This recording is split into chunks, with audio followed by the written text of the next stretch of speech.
Contracts, Palm Digital Realty.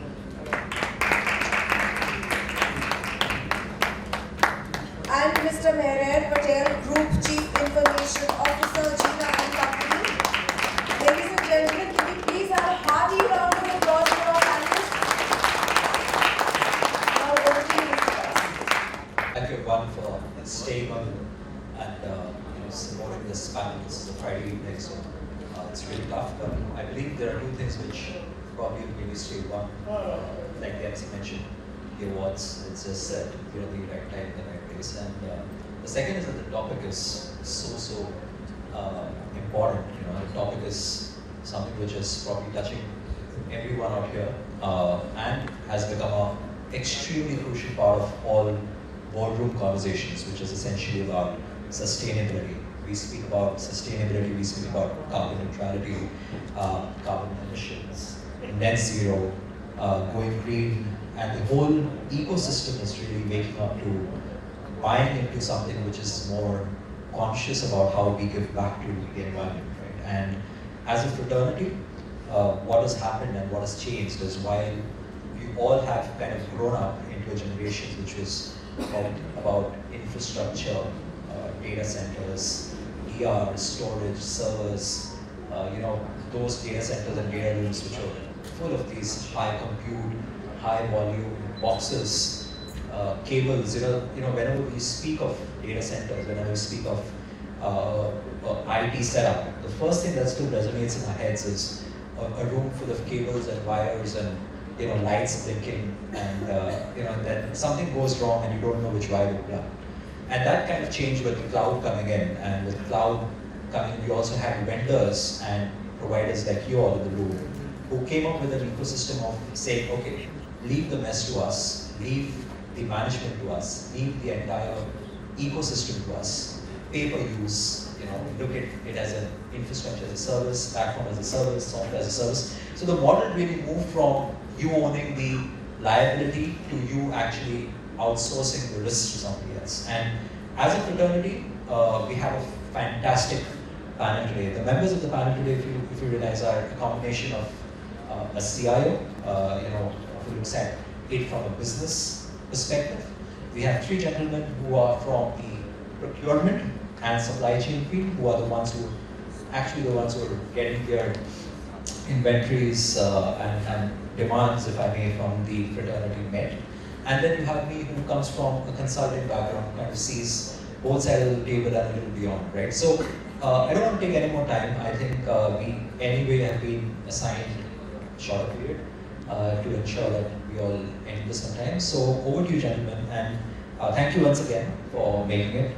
And so before we really get into certain areas on digital, on ESG, on scope 3, on sustainability, I just wanted to get a quick perspective about how are you as leaders to your organizations, really waking up to the whole sustainability as a concept, looking at it as putting it to use when it comes to either procurement or supply chains. And maybe I'll get a view from my gentleman to my immediate left.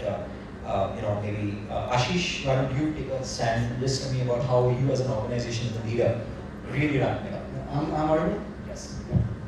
Yeah, okay. So, first of all, we need to understand how this entire thing is looked at very in a proper way, and how the things are, say, working out. So, fundamentally, we have net zero pact, which was there, the carbon neutrality pact, which was there in 2016, based on which everything has been adopted by Colt as a company.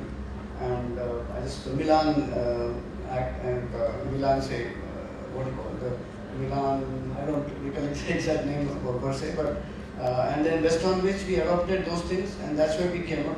Now, let me explain how things are there.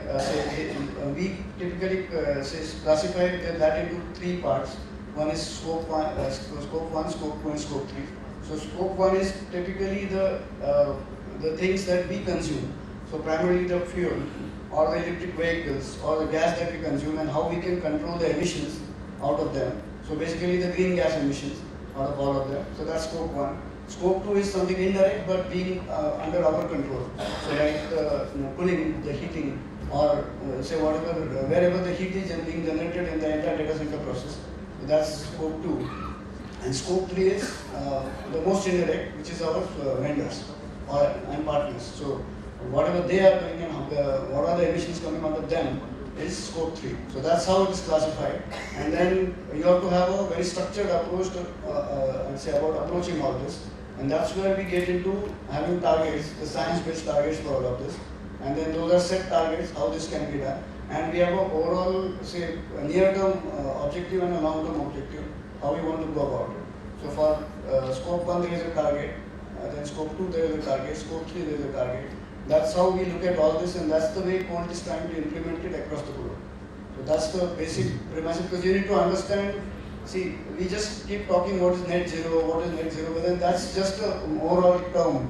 But what lies beneath it? How are we going to actually achieve it? That is something we are trying to do going through the structure. Fascinating. I think you touched upon the right element of scope 1, scope 2, scope 3, and we'll touch that a little bit more in depth as we move on. And Anuj, just taking the same question on to you, how are you as an organization ensuring that you have the right sort of sustainability principles in place when it comes to either supporting yourself or your clients in the larger ecosystem? Yeah, so sustainability is the important aspect. When we see the customers like Microsoft, they had open announcement that they will go net zero by 2030.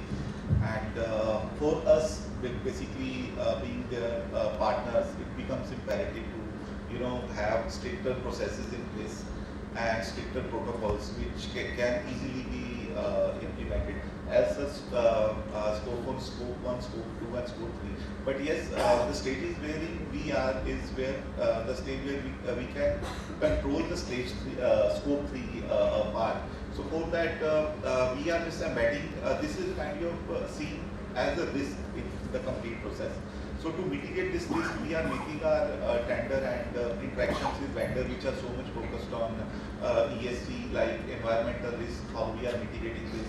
And this is really not only the mechanism which we are defined, we are making it mandatory for the partners to adopt it. And of course, there are mechanisms wherein periodically all these protocols are audited by third-party auditors. So this is what how we are preparing for sustainability. Sure. You mentioned two interesting words there. One is the focus on the risk, right? And essentially, when you speak of scope 3 in particular, it is a lot of control is not really with you. It's a third party's so-called mistakes that you are trying to either cover up or ensure that it doesn't go too wrong. Right. So these days the relationships which we are having with our partners are very much strategic. There is a complete sense of trust between the relationships. So we believe our partner is our ambassador who would advocate our ESG practices, and they will surely implement that. So this is solely on the basis of trust developed between the partners and us, and we have a good relationship management system which are forcing all the partners to opt for all this sustainability. Sure. And giving my perspective on this point of trust, it is only as robust and sustainable till the time it is broken, I feel, right? And trust, again, it could be on 3 core elements. One could be on your overall IT controls that either you or your partner will have. And I'm going to go to behavior after this because I'm actually going from hardcore procurement to a little bit more IT. So one is the trust of your third-party vendor who's actually talking to your systems and has probably the same fabric when it comes to the IT controls. The second bit is while you as an organization would probably have the best ESG guidelines and controls in place, how are you really ensuring that your vendor or your third party too is following the right sort of controls and standards and compliances? And the third bit is when essentially if you've gone digital and you've probably reached a stage of level of maturity, how do you also ensure that your vendor, right, from an IT standpoint or from a digital enablement standpoint, has also reached that? Because otherwise, it's just going to be a half-baked story because you're there, but your vendor clearly is not. So, Mary, if I can get your view when it comes to especially enabling businesses on the digital side of it, and how is digital really playing a role in either better and faster procurement cycles, more sustainability tools using ESG as a framework.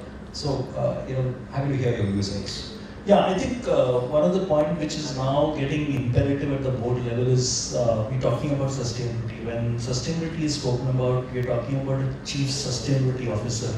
You see a lot of these new designations coming up. And why it is coming up? Because there's a substantial work around this which needs to be done, right? So when we talk about not only the processes that we follow internally, but also with our partners, with our customers, and all the correlation in the ecosystem that we go through. So I think the sustainability part is right from the top. And then we talk about ESG, we're talking about environment, social, and governance point of view in terms of how to implement it. So if you look at most of the organizations today, I think they would not have a clear picture as to how to implement it. And when the implementation comes into the picture, obviously the digitization part comes into the picture, right? So I would like to get in that how the digitizations can make a difference in the procurement strategy. Because a lot of work today is paperless. I think there is no paper involved in any of our processes. You run an ERP which can work into a benefit of a sustainability of a value chain. Or if you can connect to the partner's ecosystem, then how can you transmit data in and out into that ecosystem and both benefit the layer 3 part as well as benefit yourself as an organization. So if you look at the supply chain which I belong to as an organization today, there are lot of these technologies which are coming up, and especially a lot of work is happening on blockchain. And especially because there is secure transmission of data, nobody can tweak and turn on those data, and there is reliance on that data. So today when we talk about data assimilation and then visibility at the top board level, and when a chief sustainability officer presents it, what does he present, how does he go about it? So there could not be a brain drain coming up. So I think it's a big story. We've started small. A lot of organizations are paying great importance to that. A lot of companies have to catch up to it. So I'll cover the other parts and digitization later once we get this done. Sure. And I think you've thrown the conversation open when it comes to touching upon the core of data being the central theme to anything that would touch either an ESG or a non-ESG layer when it comes to supply chain or procurements. And especially in the cloud or the data center domain that we live in, it is so energy hungry, it is so extensive on upscale, it is so reliable, and it speaks about reliability, it speaks about always available, right? And that only means higher computes, it only means higher levels of homogeneous systems which will actually time back. And that's exactly what I was touching back when it came to each of these business functions or these vendor ecosystems also having the right levels of ESG norms to them. And maybe this is where I will begin Sachin's mind to understand what exactly, Sachin, would you as a leader look at when it comes to ESG? How do you really look at ESG now, and how do you think it's going to really scale up? Because it's a term which really picked up very quickly. Organizations would speak about CSR, they would speak about being aware of keeping the planet safe and green, but it just picked up as a boardroom conversation really, really quick. So what do you think is the next for ESG? Sure. Before that, this room is full of experts. So explaining them the ESG and supply chain, most of them are from the same field. So some of them may differ from the views, but let me give my perspective. So firstly, let me give the compliment to the W.Media for this selecting this subject, this sustainable plus supply chain. Because what recently we had gone through the pandemic. So if I been to one of the grocery shop, and then I understood the lower level people also talk about the supply chain. So suddenly last 2 years supply chain was the bright hotspot. So our profession suddenly came to the center stage. So that's a good thing. And now why sustainable is important from the supply chain point of view? Because if I say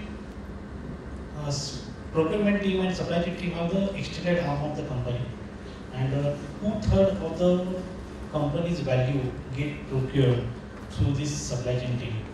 So they play the significant role. So coming to the ESG specifically, there is a one specific famous quote. The biggest threat to the planet is that we think somebody else will come and save our Earth. So that may not going to happen. So it's us which we are going to do that, and we need to work in that direction. So currently many discussions are going in the boardroom, but as rightly he said, the things has to come from the boardroom to the everybody's life and to the home. That's the thing. So before going to the ESG specifically, let's ESG what is. So everybody knows it, but it's environment, social and governance. So environment is basically talk about as Ashish said, all the fuels, fossil fuels. Then we talk about all the carbon emissions, what we are making the damage to the planets. Then social parts, the human rights, health and safety, and some other working conditions for the people. And then third, coming to the governance, that's even what board looks to us, how we are doing the corporate governance and other governance, and all the stakeholder managements. So coming to the PDG, I would like to highlight. So as everyone is taking the different pledge, at PDG we have also taken the pledge by 2030 we will be the 100% renewable energy. So because data center is a very, we are putting the use lots of energies. So that's apart from that we are going for the lots of certification, LEED certifications and all these things. And we are also working on the total bringing the efficiency by selecting the right equipments.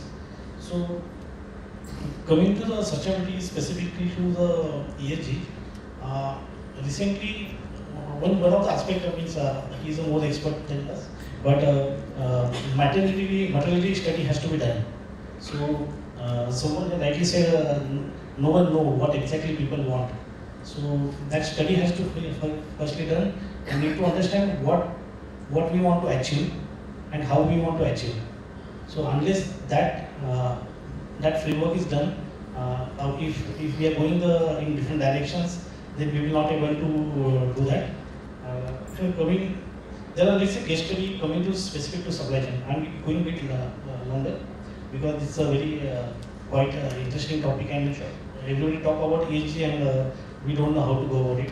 So recently there is one European country, they had done the some ESG survey, and let's say 60% of the CPOs knows that, at least it's more than 50%, so 60% knows yes what is ESG and what they want to achieve. But when it comes to the implementation part, 20% have the framework ready, but they don't know how to go about it. And when it goes to the execution level, hardly 5% are able to execute, and less than 1 or 2% are achieving it. So it will require the tremendous focus and seriousness towards this direction.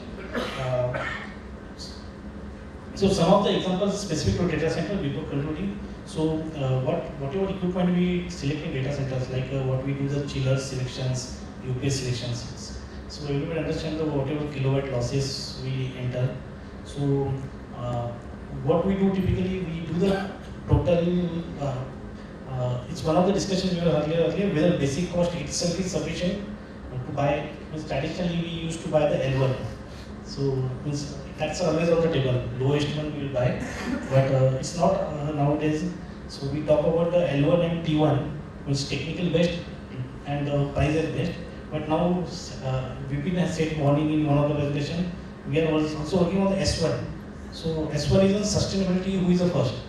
And Anush said one point, I partly disagree on that. He said we will make a mandatory to the vendors that if you don't follow, you will cancel your contracts.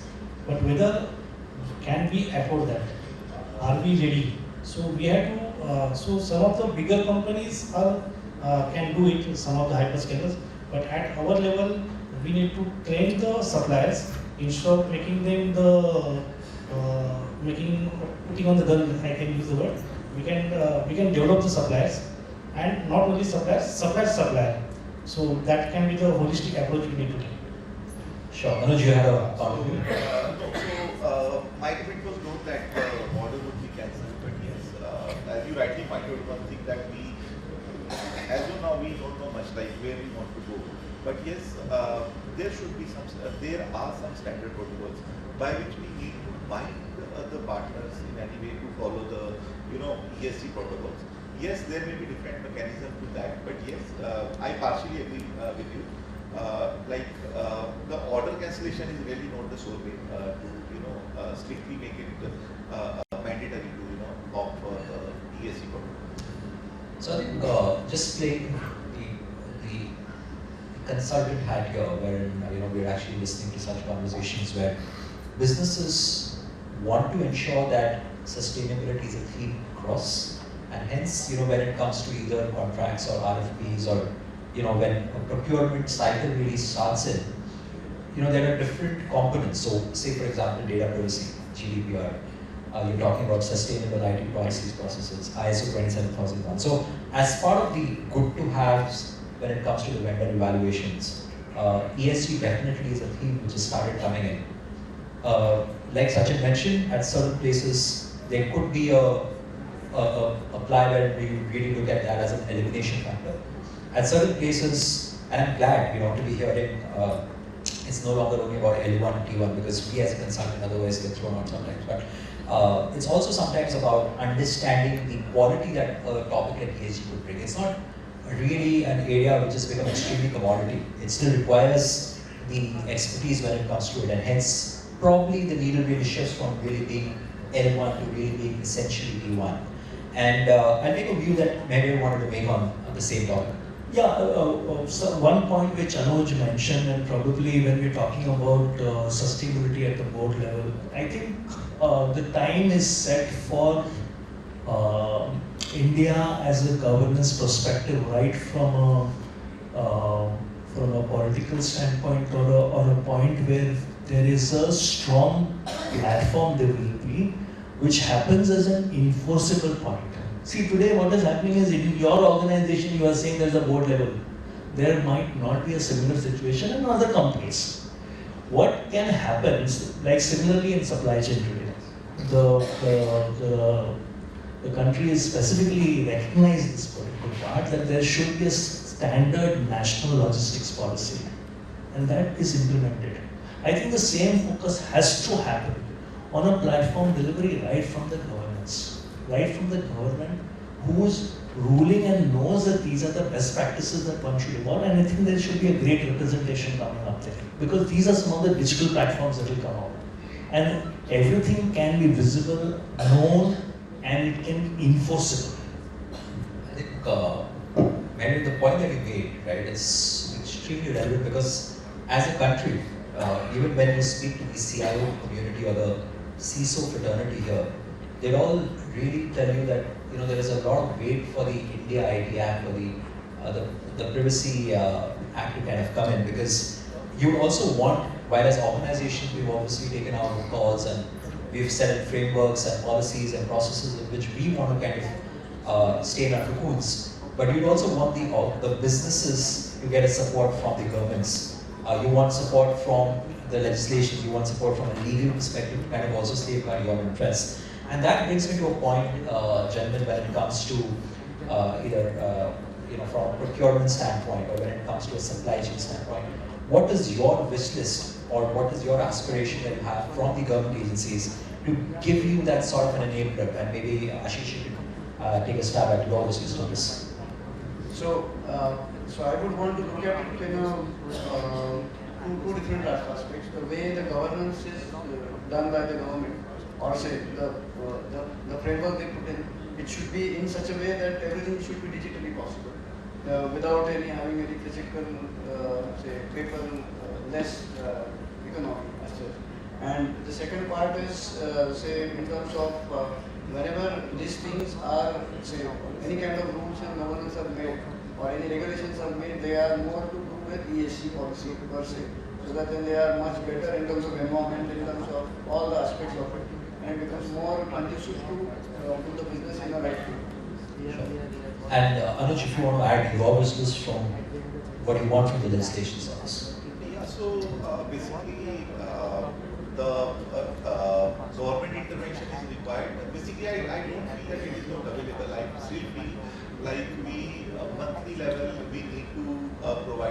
documents, a lot of checklists that ESI is based, and apparently the reports on safety protocols which are implemented. So still there are some protocols, and I wish maybe going forward there may be some stringent systems in place. But yes, at the same time, as Ashish said, it should be user friendly. So that's it.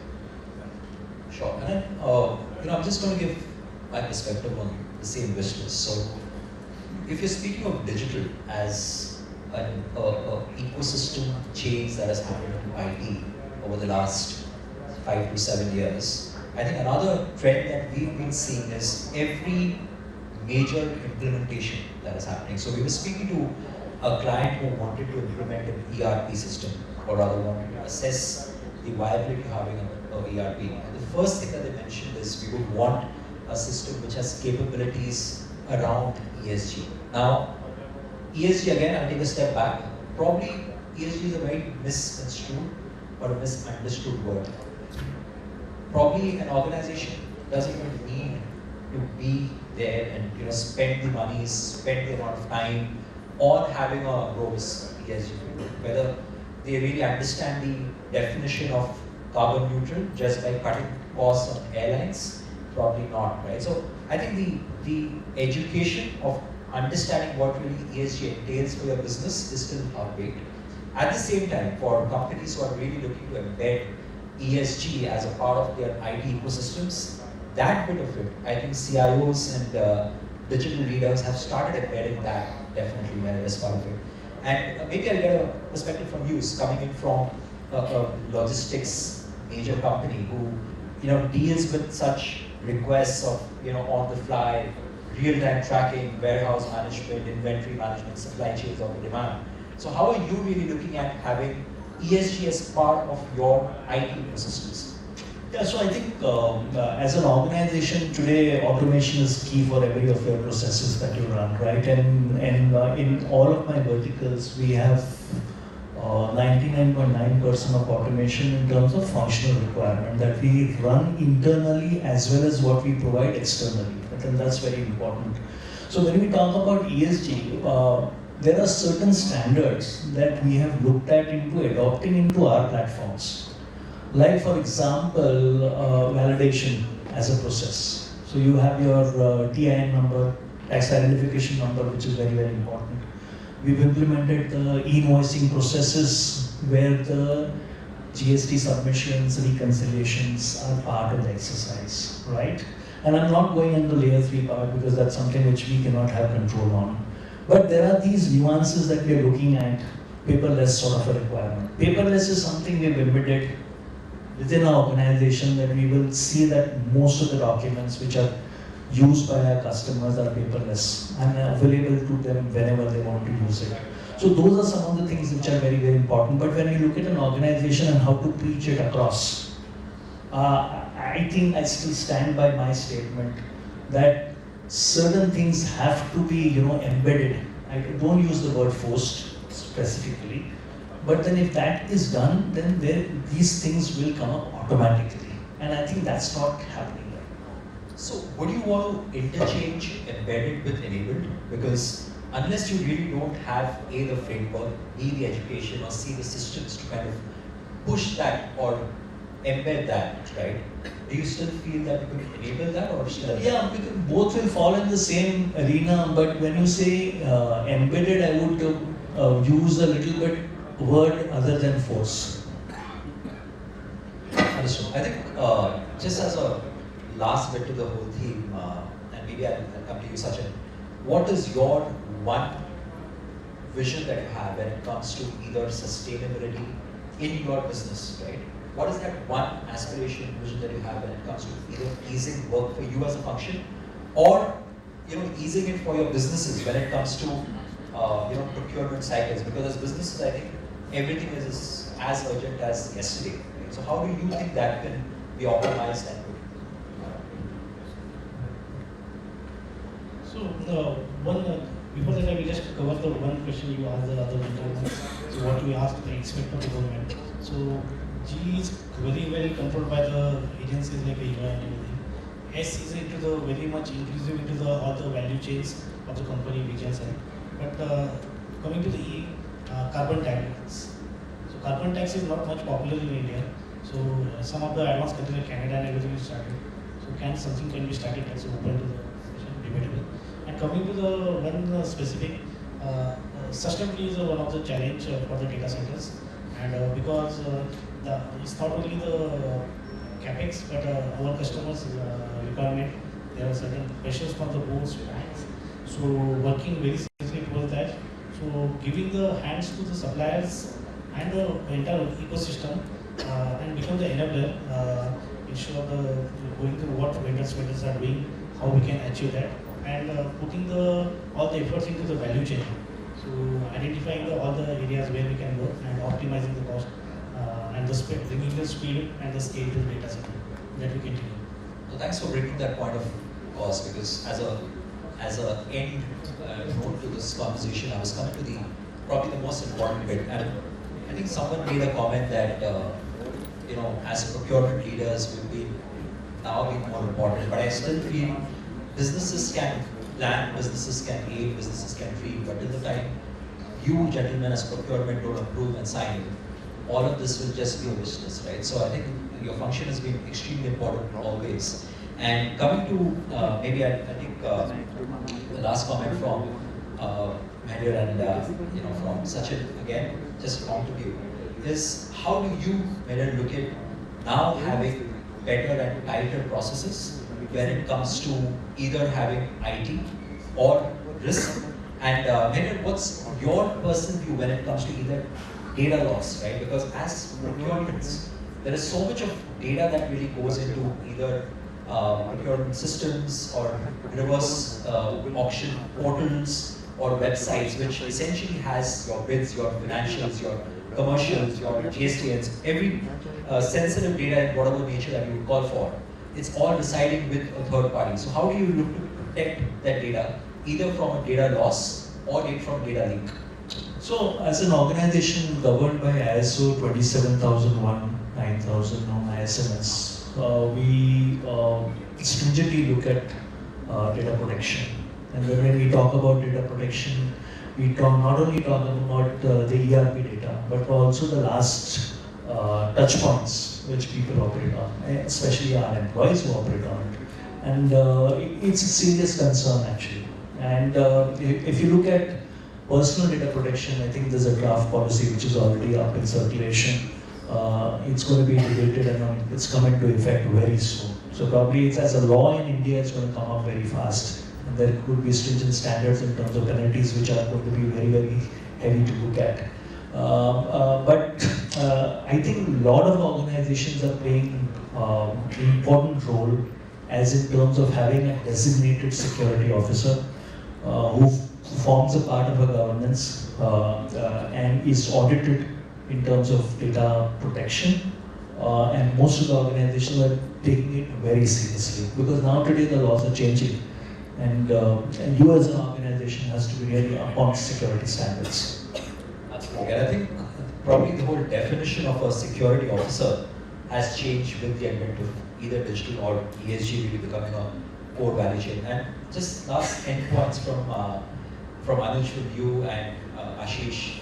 If I have to pick up one area on sustainability, especially in your businesses where you are supplying into an end customer, what do you feel would be your USP, or what do you think is the emerging thread which is going to really last us for the next 3 to 5 years on sustainability? Maybe just quick thoughts from you, Rollins. Yeah, so what USP we can make on the sustainability is basically we are powered by 100% renewable energy. At the same time, all our processes and the functions are have guidelines from based on the sustainability part. I think that can slightly differentiate ourselves. Ashish, your last view. So the way we look at all this is primarily we as procurement are covering scope 3, which is the supplier and which is the most challenging bit. So it is very difficult to have suppliers who are going to have similar emission norms or similar emission standards that we are looking for.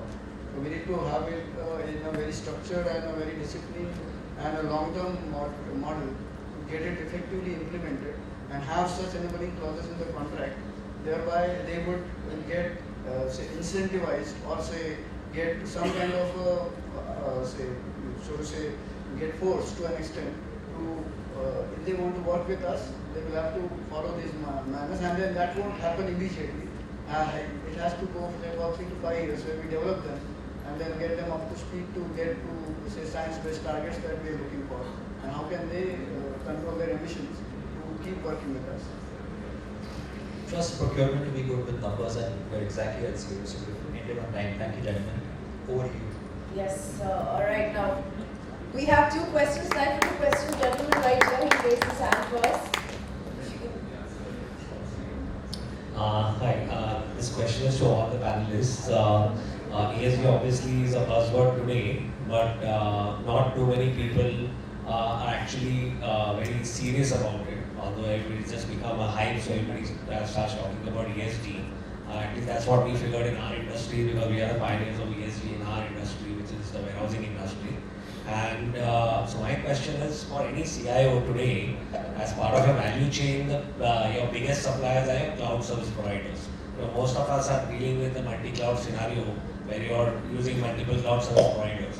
So just as all cloud service providers take a lot of pride in saying they are tier 3 certified, tier 4 certified, I think it's high time that they need to have some kind of an ESG rating or ESG score recognized by some international body, so that you know that that rating really has some value, and then that should become your primary decision-making factor in terms of which cloud service provider you should choose. So, I would not know if there is a certification available or such a body who will certify ESG for a cloud data center. But there could be a checklist. When you know that you are going to host it in an X data center, you need to have your checklist ready in terms of what do you expect as a ESG from that cloud service provider. And I think most of the questions you could go on a positive note. Some would not be there because all of the cloud service providers are now concentration on carbon zero footprints and a lot of these electrical works which has a sustainable parameter within their framework. So, and add another point to that, so like you mentioned your industry, I think it's one of the most critical industries when it comes to having a badge of confidence. At one point in time we had an ISO 9001 company spoke about quality as its core values, right? Likewise, there have been, if not a regulatory agency, but companies have started speaking to certain companies, maybe in the consulting world or the attestation world, who do definitely have its own very robust checklists. They kind of attest it basis that they have a framework which kind of supports the sustainability part of it. And then they kind of give you that kind of a tick saying you've been attested by XYZ consulting company or XYZ attestation company, which is then used for you to kind of go to your clients talking about the trust value that I have. But yes, I think the industry is moving to a stage where they want one uniform body to kind of attest, certify, score, rate, so that you kind of have a benchmark or a rating to where you stand. Right? So I think that definitely is there. Yeah. Just to give a perspective, at least I'm aware that CRISIL has launched a ESG index, and they've started rating all organizations based on giving them an ESG score. No, absolutely, there are. And some of my peer companies, I know there are people from PwC and Deloitte in the room. So, EY, Deloitte, PwC, these of the world are really getting into that field. We spend a lot of time understanding the benchmarks, the stability, the level where they are on ESG plans. Next question. Good evening. This question is to Mr. Sachin. With respect to supply chain and procurement, what are the 3 clauses you need to add to make ESG sustainable and in the tender clause? So, question is very apt, but answer is not straight because I don't know you are from which industry, because From warehousing and logistics. Okay. So one size doesn't fit all. So same way. For example, in case of the warehousing, insulating the warehousing is very much important. So from that point of view, again, carbon emission and how the environment protection you are doing, and specifically for your warehousing industry, I can say circular economy. How much reduce, recycle and reuse, what you can do. So if you can, we can do, not you as a individual, all the industry, we can work on that part. So we are not touch about some of the aspects, so circular economy, then the scope 3 we don't touch, but these are some of the areas you can surely go into the requirements. What about the IGBC norms? Can we put the IGBC norms or silver? What about the IGBC norms? Can we put silver, gold or platinum norms in the tender so that it is an apple to apple comparison and vendors are screened there itself? Yes. So coming to the, if you are coming to the data center requirement, so IGBC lead, there are certain few more bodies. So these are the very critical and in fact platinum I suggest, not the gold, because optimum numbers we don't want, we want to go for the higher. So it's almost 85 plus scoring is required for those, and we should go for it. Also, when a comparison on a tender or a bid is made, there are certain parameters which are aside, laid aside to kind of make you vis-a-vis your competition on the other bidders. So that's where I think your adherence or your proximity to being absolutely gold standard when it comes to ESG guidelines is definitely factored. While, going back to the gentleman's question, we don't have a framework which is defined, but there are a lot of more, I would say, guidelines which have now been a little bit more cemented when it comes to either making a decision between vendor A or B, right? I think, gentlemen, that's, because of time, we can take questions outside, but I once again thank the panel and the audience here. Friday evening, you made time, you've been extremely patient, and you've started this room. So that just gives us a lot of confidence and happiness that our topic was a good one and our discussion was hopefully a fruitful one. Once again, thank you. You've been a brilliant audience. Thank you so much. Thank you so much, Mr. Please tell us which you think was the most relevant question so that we can have a giveaway, please. I have two. The first question, Yes.